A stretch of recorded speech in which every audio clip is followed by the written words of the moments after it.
Bonsoir à tous et bienvenue au flash de 18h sur la RTB.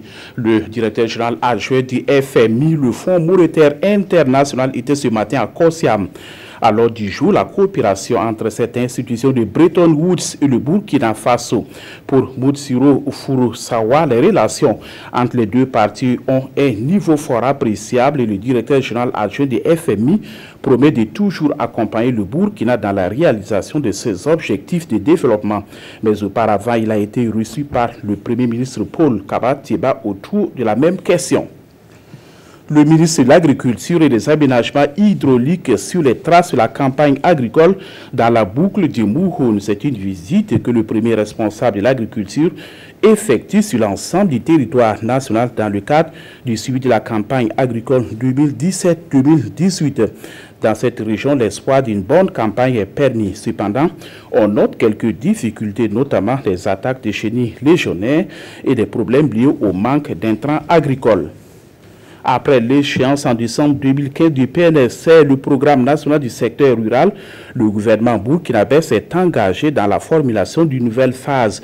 Objectif, renforcer les performances du secteur rural. Le draft d'un nouveau référentiel a été soumis ce matin à Ouagadougou à l'appréciation de la FAO et à d'autres partenaires. Il s'agit d'apporter des amendements avant sa validation prévue en septembre prochain. La deuxième édition de Ouaga Film Lab a été lancée ce 11 septembre à Ouagadougou. C'est une plateforme de détection des talents dans le domaine du cinéma afin de les mettre en contact avec des grands producteurs internationaux. Dans cette édition, pour cette édition, 15 réalisateurs nationaux prennent part à Ouaga Film Lab. Ils recevront d'abord des formations pour la conception et la présentation des projets dans le but de mieux séduire les bailleurs de fonds. Le film Frontières de la Burkinabé Apolline Traoré est en compétition officielle au Festival du cinéma africain de Kouribga au Maroc. La soirée a débuté hier 10 septembre avec la projection de ce film. C'est un long métrage qui relate les tracasseries vécues par 4 femmes africaines amenées à traverser des frontières dans leur voyage. Au sorti de la projection, de nombreux cinéphiles ont positivement apprécié le film, notamment la thématique abordée par la réalisatrice. 14 autres films sont également en compétition.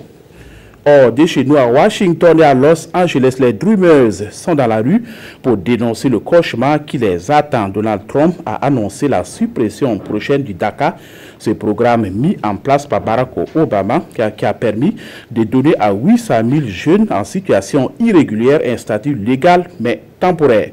Avec la fin de ce décret et sans réforme migratoire au Congrès, ces jeunes pourraient être contraints de retourner dans la clandestinité. Avec la disparition du DACA, c'est l'avenir de ces jeunes étudiants qui semble également bien compromis. Et c'est l'actualité, c'est la fin de ce flash. Ça va se passer une excellente soirée en compagnie des programmes de la RTB.